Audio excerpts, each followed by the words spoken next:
ओम. मी योग शिक्षिका संध्या व्यवहारे आपणास डोळ्याचा चष्मा निघून झाल्याबद्दल थोडेसे टिप्स देणार आहे आणि सूक्ष्म व्यायामसुद्धा सांगणार आहे. तर मला 2005मध्ये चष्मा लागला होता. तो आता पूर्ण निघून गेला. आता मला बारीक सुई दोरासुद्धा जातो. तर ते कशामुळे झालं तर ते मी तुम्हाला आता सांगणार आहे. काय करायचं आहे, रात्री आपण झोपताना दात स्वच्छ करायचे ब्रशनी आणि सकाळी उठल्याबरोबर झोपेतून उठल्याबरोबर आपल्या तोंडातली लाळ बोटांनी डोळ्यामध्ये त्याचं अंजन करायचं आहे, काजळासारखं घालायचं आहे. रोज घालायचं त्याच्यामुळे डोळ्याची दृष्टी वाढते. तसेच एक डोळ्याचा सूक्ष्म व्यायामसुद्धा आहे. तो म्हणजे मी सांगते त्याप्रमाणे करायचं आहे. आपल्या नखाकडे बघायचं आहे.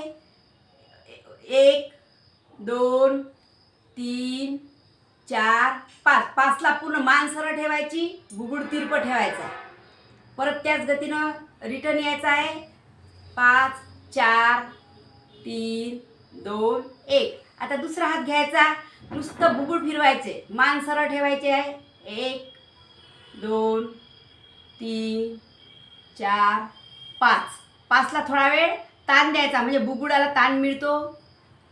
5 4 3 2 1. आता दोन्ही बोटं घेऊन वर न्यायचे आहे. बुबुळ मान सरळ. 1 2 3 4 5 4.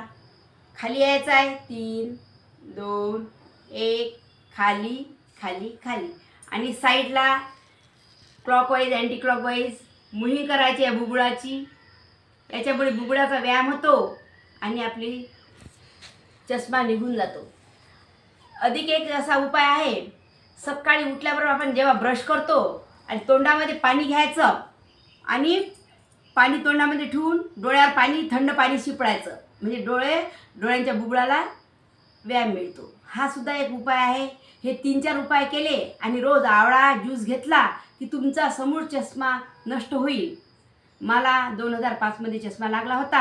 हा सूक्ष्म व्यायाम नियमित मी शिकवते, त्याच्यामुळे बरेच जणांचे चष्मे निघून गेले आणि माझा तर पूर्ण नाहीसा झालेला आहे. अजूनही मला बारीक सुई दोरासुद्धा घालू शकते मी. ओम.